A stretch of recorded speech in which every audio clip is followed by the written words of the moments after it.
Hello there, everyone, and welcome to today's episode of Feng Shui Living. I'm interviewing Maggie Kitch today. If you've been following the show for a while, you know Maggie. I've met Maggie pop on just every once in a while to give us an astrology overview. She's an amazing astrologer, and she gives us tips so that we can take that and know how to best implement things into our spaces to help balance us even more. I think it's just an amazing compliment to Feng Shui. I hope you love today's episode. Welcome to Feng Shui Living, a podcast for busy women looking to de-stress and live with more intention. I'm Lisa Morton, and I'm passionate about helping you create a home that not only inspires you, but empowers you. Years ago, I was severely struggling with my mental health and wellness, and while I'd implemented yoga, meditation, therapy, and more, I just could not find that missing piece of the puzzle. And that was until I explored my home. You see, the interior designer in me had made it beautiful, but it wasn't supporting me energetically. Fast forward, and I've now been in the interior design industry for 20 years, and I've devoted the past 10 years to Feng Shui and a holistic design approach. In this podcast, I'll be sharing with you interviews, stories, and knowledge, as well as some super easy, simple tips that you can take on today.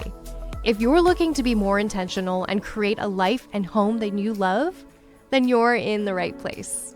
Well, hello there and welcome to this episode. Welcome, Maggie Kitch. I'm so happy to have you back with us.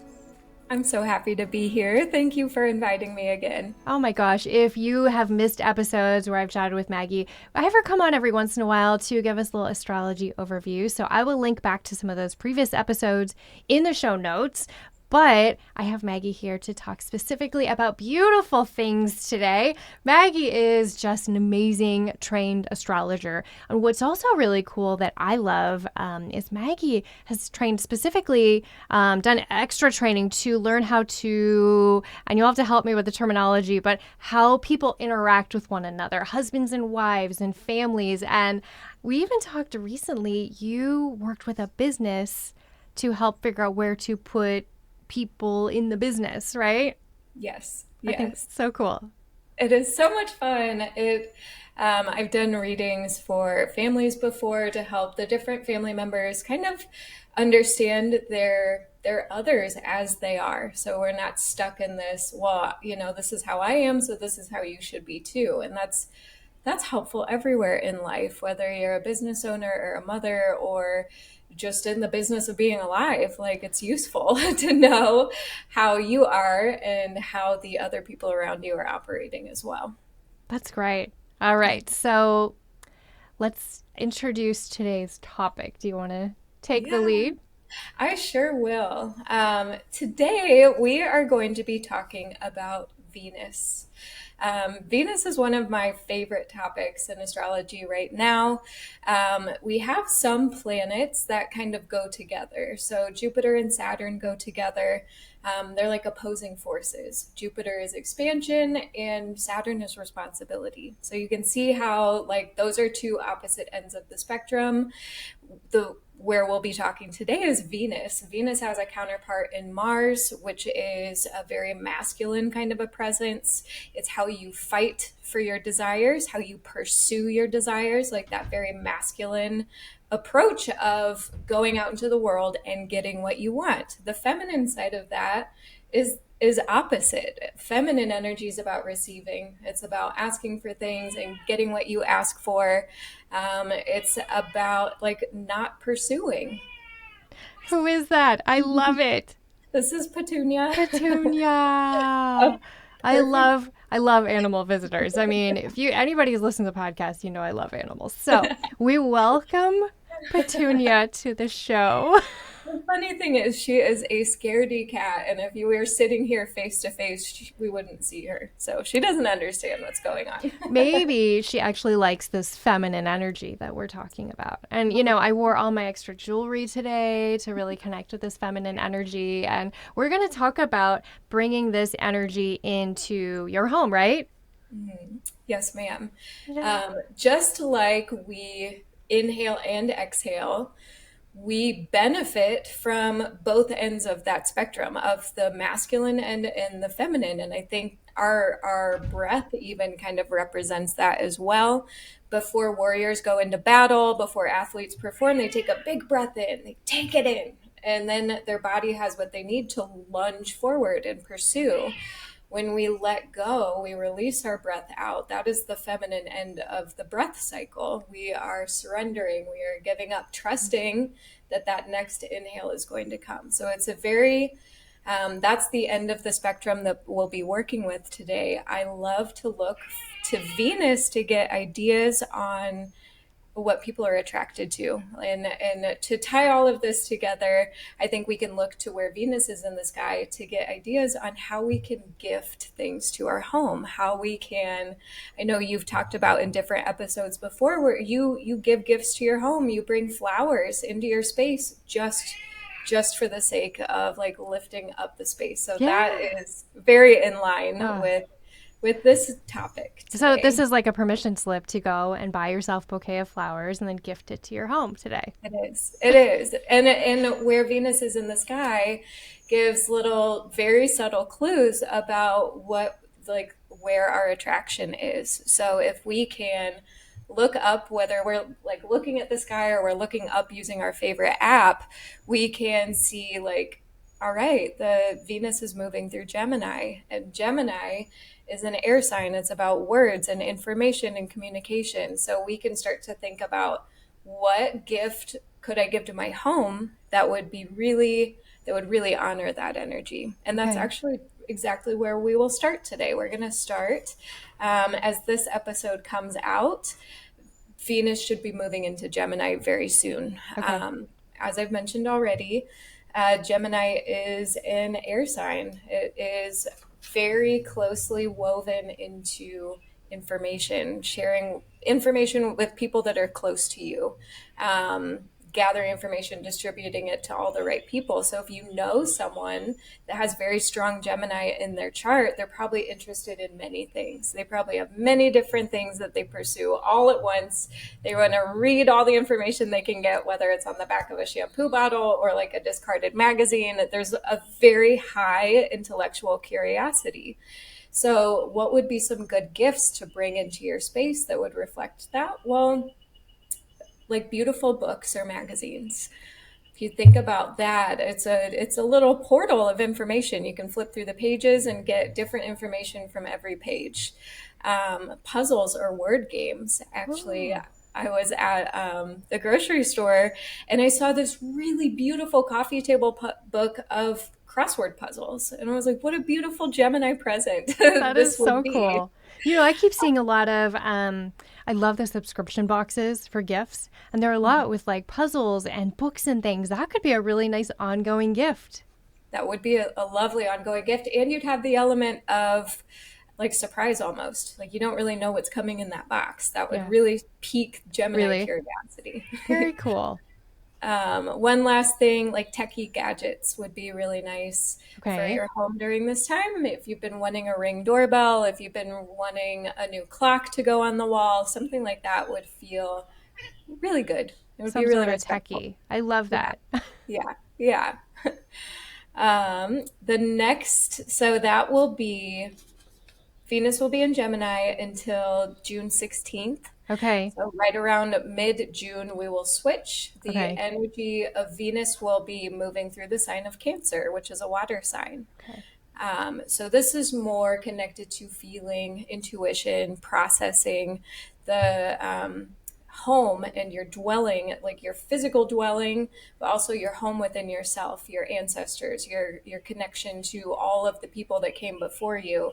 It's a very Cancerian kinds of themes. So different gifts that you could incorporate into your house would be connected to like family and to your lineage. So like family heirlooms or keepsakes, framed family photos, so that kind of those things that connect you with your heritage and the roots, the people that came before you, your Nice. home. Nice. Yeah, And we do have that area of the Bagua that connects to family and ancestors. So that could be a really great area to just zhuzh up a little bit, frame a photo of, your great grandparents or whatever and place it in that area. If you guys have questions about the Bagua, let me know. Also, I'm going to put all of Maggie's contact info in the show notes. You can reach out to her directly if you want your own reading. But let's keep going with Cancer.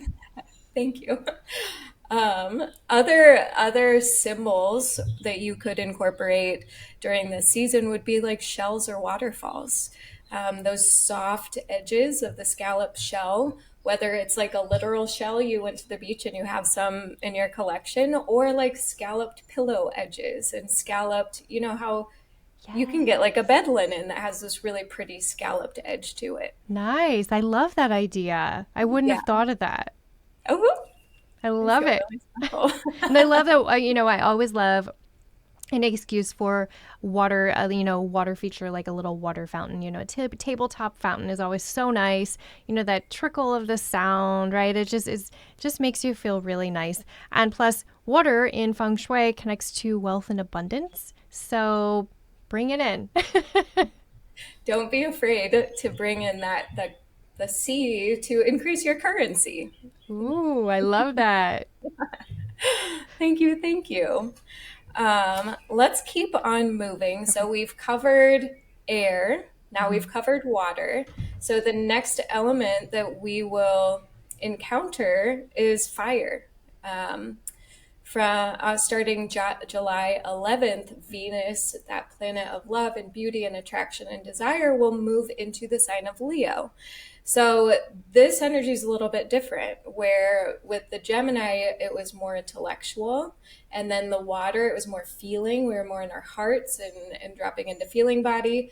With a fiery Venus, we're going to be a little bit more attracted to action and movement and like Okay.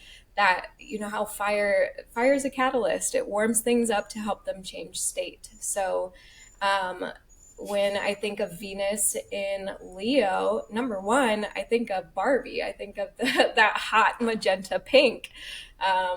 We had that movie come out last summer when Venus was Oh my retrograde, gosh, and yes. yeah, I now will forever think of Barbie when I think of Venus in Leo. This is like gold accessories. It's like royal colors, that rich purple that goes along with royalty. Um, Yes. Leo also has a lot to do with like hobbies, entertainment, creativity, romance. All of those kinds of topics go together a little bit. So you could find a picture or a graphic or a poster from your favorite movie or like a scene that makes you, maybe it's a painting that makes you think of your favorite movie or something. But if you can find a way to give something to your home that kind of highlights your hobbies or highlights something that entertains you, I think that that can bring the fun factor up in your house a little bit. That's so great. The Or what about even like setting up a space with supplies? Say you want to start painting. I mean, if you set up the space, you're going to start painting more. And if you Yeah. set it up fun with cool paints, with inspirational music, maybe buy a cute little speaker to sit on the. There's your techie gift. There you go. And then, to create this space, you're going to spend more time in there. You're going to enjoy it more. You're just going to have more fun being creative. Yes, exactly.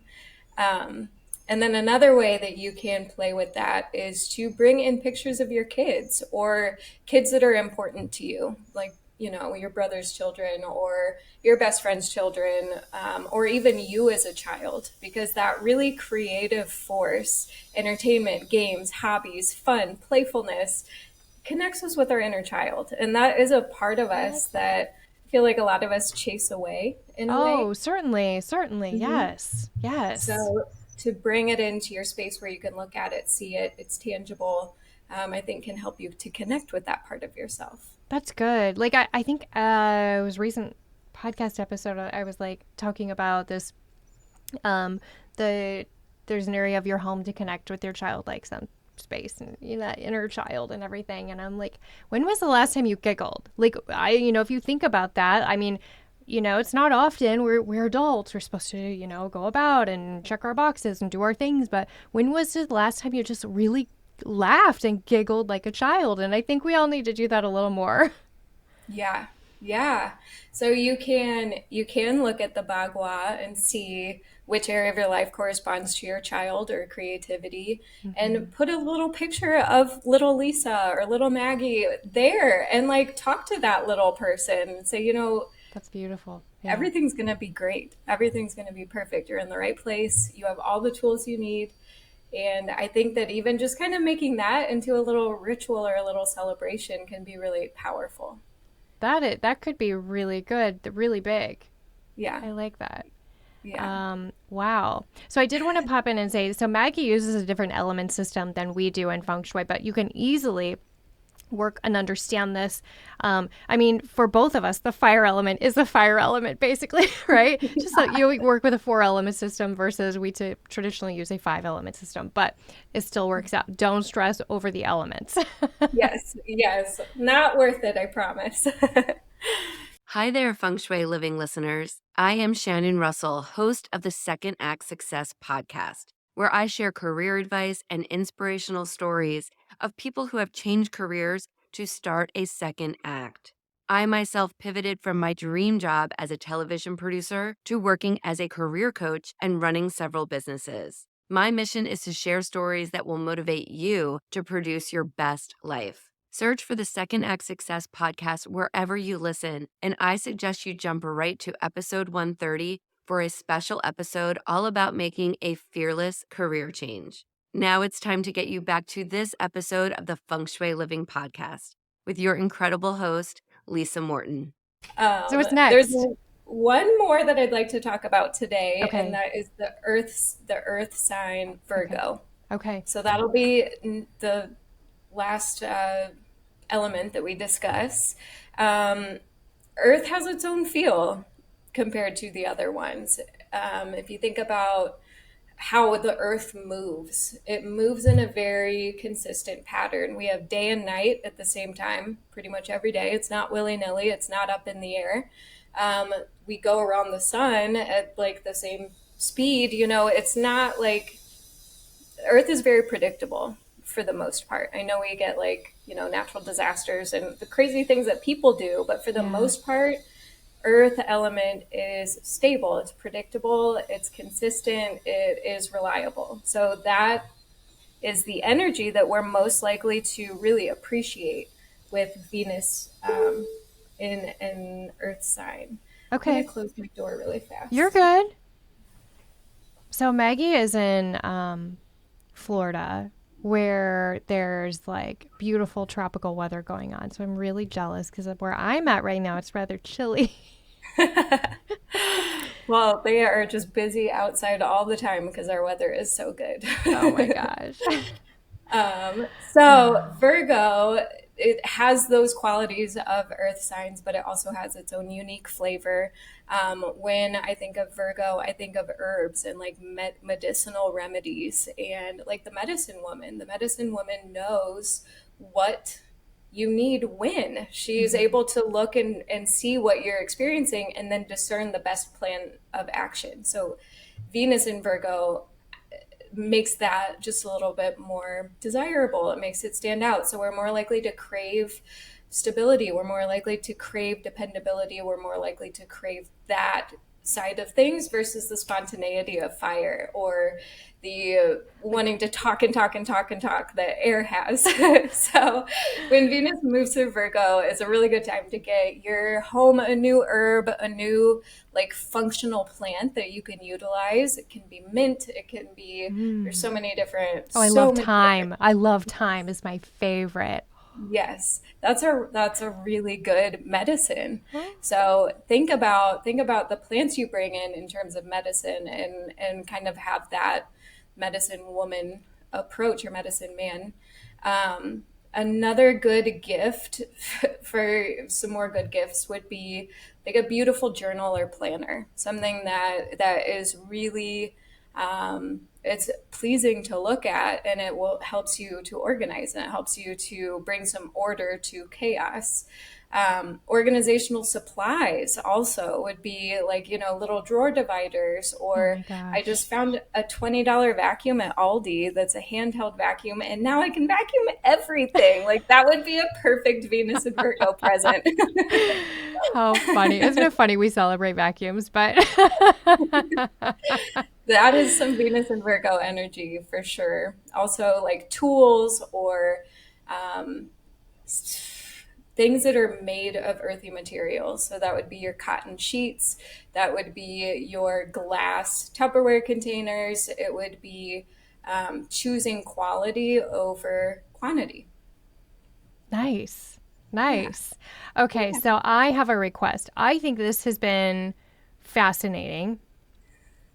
And I think these have been beautiful gifts that you can bring into your home. Does it have to be something brand new? Maybe go to the thrift store and look for something cool. Or maybe just look for, reach out to your friends and family and do a little swap or something, right? So, what I think would be really fun, if you're on board with this, is to create a cheat sheet of sorts that I can put in the link with this episode. So we'll have to get this done quickly, but we can give some ideas and you guys take on this gifting items to your home because it's such a beautiful practice. Your home, I'm always talking to especially new clients about your home. Think of it as its own essence, its own being, its own soul, its own vibe, right?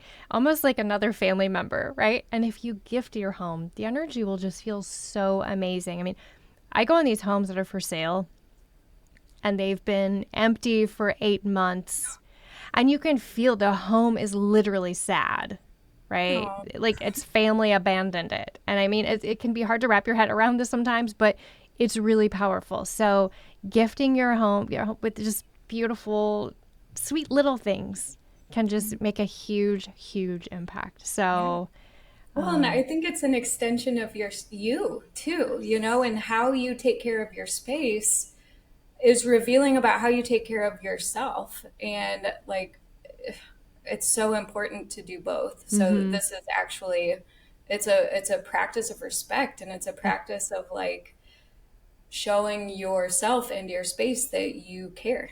Right, right. Because we are reciprocal. There's not a spot where our body energy ends and our home starts. It just kind of flows back and forth. So I love this little mindful moment at the end to be aware. This is so good. Um, Maggie, what's next for you? What's coming up? Anything exciting or anything you're working on?